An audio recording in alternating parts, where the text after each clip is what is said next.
Hackers and hackerettes, welcome to a new video. In this video, we'll be going through the Recruit TryHackMe challenge. So this is going to be like a spoiler alert. It's going to be a full walkthrough. So we're going to explain how we're going to go through everything. I've already solved it. If you're here just to grab the keys, there you are, logged in user and logged in admin. So if you're one of them script kiddies, you just want to grab these and run. There you go. If you're here to actually learn, welcome aboard, and we're going to go through how we can hack this thing. So all I did here is I just started the machine. I connected to the VPN right here and open Google Chrome and just put in the IP of the VPN. Okay, so we're going to make a directory called Recruit YouTube. And we're going to start fresh from there. So a bunch of comments previously asked me to be in dark mode on the terminal, and I listened. Here you are, dark mode, completely dark. Even though I like light mode, don't judge me, but anyway, dark mode is on right now. So without further ado, let's actually get started. So right away, we are presented with a username and a password. So your first instinct as a beginner might be just jumping in and trying to do like a hack scan or a password scan or like a dictionary attack or whatever on this, like trying to brute force your way into username and password. And it's not always wrong, but instead of going the brute force way, instead of going like directly like kicking the door down, see if there's another way around, And yes, we do have access API here, which we're gonna click, but then it's gonna give us some useful information, but not information that's gonna let us in. Let's see. So what is Recruit API used for? The Recruit API is used internally to fetch and process candidate CVs from external sources. Okay. So it says external sources. Interesting. So maybe we are able to load files from outside of the server. Are we talking about an RFI vulnerability here, like remote file inclusion? Maybe. How can I fetch candidate using you can fetch a candidate CV following or using the following endpoint. So you can see here, this thing is telling us that we could actually load ECV from a URL. Interesting. So it does look like that we are looking at an LFI or an RFI vulnerability, local file inclusion or remote file inclusion vulnerabilities right here. What kind of URLs? The API supports fetching CVs from external URL, HTTP and HTTPS. Okay. Are there any security restrictions? Requests targeting restricted locations may be blocked by the API. Okay, so we do know now that we have this endpoint. We're going to copy it for later, okay? Actually going to close this out. I don't need that anymore. And then we could vim our notes.log. I always like creating the log files. Looks like we have a security problem on the following URL. So right here, a potential RFI/LFI. So if you don't know how to exit Vim, this also could be a tutorial on its own, but essentially you open Vim, you press I, which is the insert mode, in order to be able to type stuff. Once you're done typing, you can press escape and then shift or like essentially put a colon, like 2 dots, like watch right here, WQ for right quit, and then an exclamation mark, boom. You saved and you quit Vim. Thank you for watching. And this is it. No, I'm just kidding. But how to exit Vim? There you go. You have just upgraded your programming skills right now. So we can cat our notes. So it looks like we are gonna be storing notes in our notes right here. Cool. So it looks like we have a way in, but we don't know how we can use this right now. So we're just gonna go back to the main page and let's actually initiate a GoBuster. So since we're dealing with websites, it is very common that people are gonna be missing some directories or exposing some files that they should not be exposing, stuff like that. So GoBuster working with websites is almost a must. Okay. So we have GoBuster right here. So what I'm gonna do is I'm gonna go GoBuster in the directory mode. The URL is going to be our current URL here. Our word list is going to go back, and then we're gonna go to lists, and I have a Durbuster list right here. Cool. And then I'm gonna path threads, which is going to be like, let's do it 80 threads. I have a beefy PC, so I'm just gonna yeet like 80 threads in there. I don't know if that's good or bad, but whatever. And it looks like we are good to go, honestly. Next, I'm gonna pass every command that we run into the T command. T command is essentially a command that's gonna store all of the output of the tool into a file. So I'm just gonna log it into gobuster.log. So this is what I like to do. Just pass every command that I'm gonna run into T with the command name, like the tool name .log. And then later on, I could reference the results of that command. So I'm just gonna run this. And it looks like we do have our 80 threads running. And immediately we are gonna get some, I think this is too big for recording. This is okay. So we immediately get a /mail, which is super interesting. /mail, okay. Let's actually go here. Go to /mail. Look, we do have a mail.log that is forgotten, and we do have directly traversal vulnerability right here, 2-in-1. And here, it looks like we do have an email log, which says mail.log, literally. Hi team, just a quick update to confirm that a new recruitment portal has been deployed. We've completed basic validation, login, candidate dashboard, API documentation, cool. As discussed, we do have a username called HR, very interesting. Configuration file, config.php, very, very interesting. For ease of access, administrator credentials are not stored in the application. Security maintained within the backend database. Okay. So it does look like that we do have a problem right here. We do have a username and we do have a file. Now, we just discovered a way that we could read local files, could we not? So that means we could use the API to read config.php. You following what I'm saying? Yeah. So immediately it looks like we don't even need GoBuster anymore. It did more than its job. Now note we do have PHP my admin. We're gonna talk about that later. But what I like about that is I can actually just cat GoBuster right now, and it's gonna give me the results of the tool that I ran, essentially. Pretty cool. Now I'm gonna go back into my notes, and then I'm just gonna literally copy all of that. And we can have here like this. Okay, so now I could just reference my notes at any time. It looks like we do have a username. Of course, we know where that goes right here. And then we have a password. Okay, I'm gonna open this in a new tab, and then I'm gonna look if I can read the config.php file. Now we know this vulnerability exists because we actually read it in the API access. Okay, it says only local files are allowed. Cool. So what we're gonna do is I'm probably gonna put like a // or like // Let's see if we can read this. We cannot. Okay. What about file and then config.php? Is this gonna work? So what we're trying here is trying different payloads in order to read the local file. It worked. So what we could do right now is we're essentially just reading the PHP file as like raw file. And guess what? We have HR password right here. Awesome. So now, we could go back to our notes. And we do have HR login, HR. And in order for me to know that this is like a username and password set, I usually go for this syntax. So HR : like username : password. So this for me is immediately like a username password set. So it looks like I could just HR password 123. I don't even need to copy it. And there we go.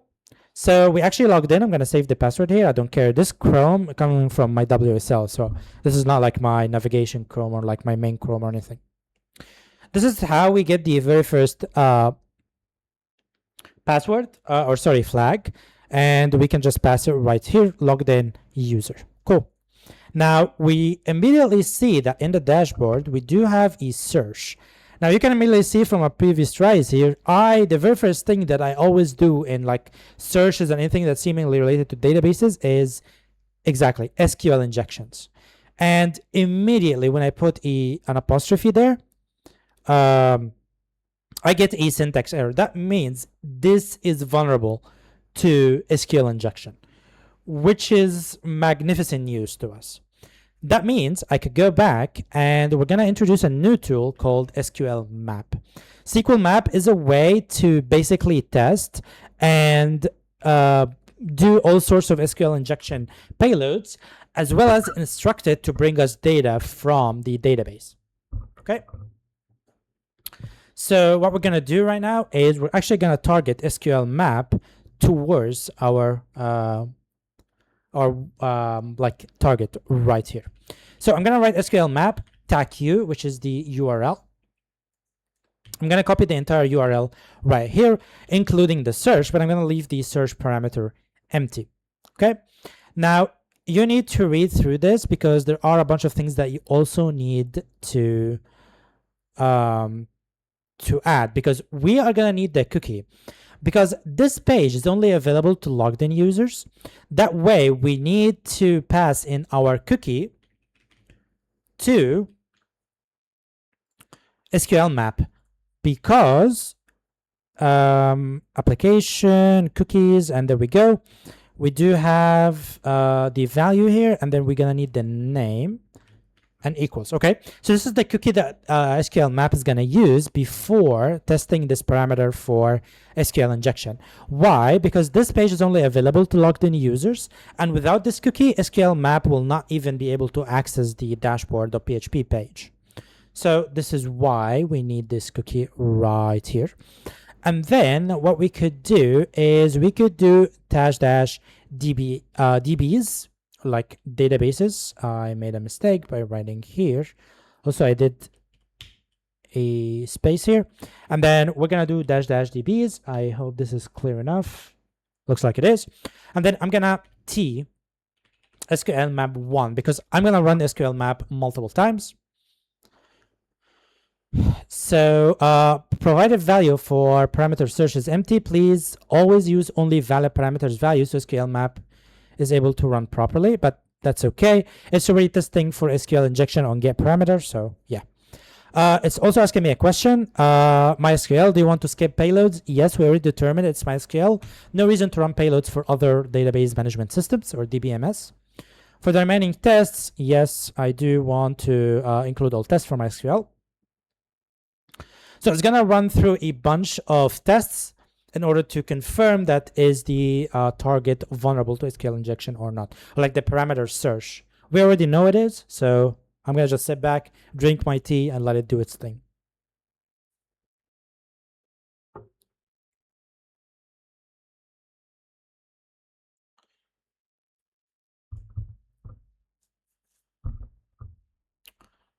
It says considerable logging has been detected in connection responses. That's, we don't care about that literally. So looks like here it's trying the time-based blind sleep, which means that it's sleeping for a specific amount of seconds, but I don't think it should be taking this long. Maybe it hung or something.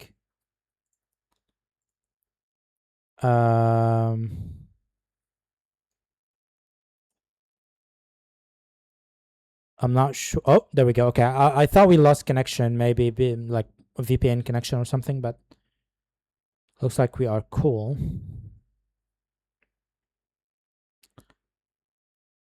So get search or get parameter search appears to be MySQL greater than 5, injectable,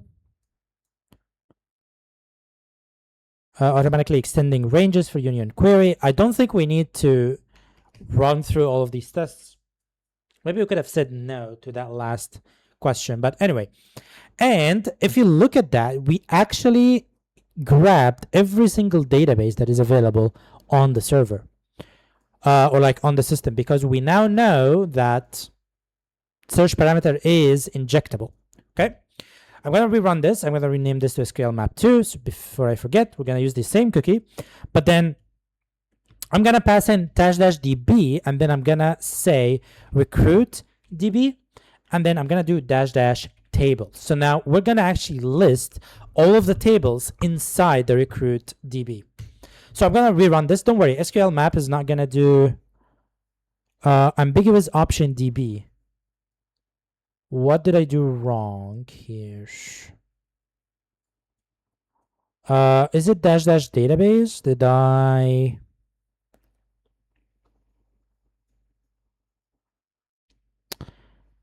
I miss that?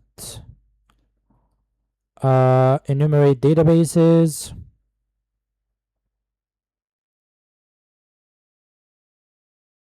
Oh, it's capital D. Yeah, I missed the parameter here. Sorry about that. Dash D. And then we're going to do dash dash tables. Let's clear this. We're going to run into SQL map 2.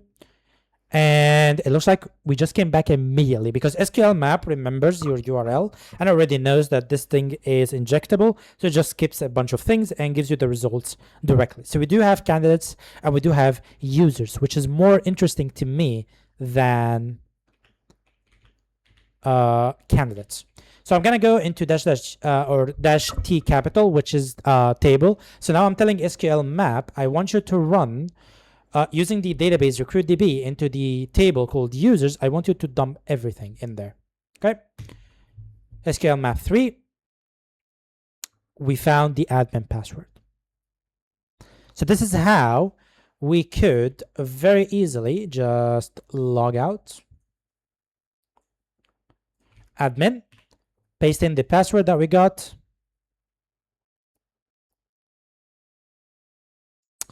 There's a little bit of a delay. I'm sorry about that because of the VPN connection, but you can immediately see that we logged in as an admin and we get the flag that is right here. So this was a quick guide into how we can hack into Recruit, and there are two things that you should really come out with from this exercise. The very first thing is you immediately get greeted with an admin username, password, login form. Your immediate instinct might be to jump in and just run like FF or Hydra, trying to brute force your way in. Even though you might actually get it like HR password 123, it might not be like in RockU list or something like that. It might be actually, but even if it's not, then you might have another list that includes this password. It's not like a powerful password by any means. But you immediately saw that we would be wasting a bunch of time, even though we had a much easier solution, which is just using the existing LFI vulnerability on the system. Okay, so I hope you enjoyed this. Thank you for watching. The sponsor of today's video is myself. I own a small SaaS product, which is called PatchLog. It is a widget that lets you know what's new in your system. So if you have a system that you want to add a simple widget right here, you could do that using PatchLog. If we go to the dashboard, you could actually see all of the projects right here. And if we click into a project, so I am using PatchLog in order to patchlog. I do have some patchception going on here. And you can essentially just create new entries to be added into this. And the funny thing is, or the cool thing is, if you click on widget, this is the way that you could just include it into your project. Okay.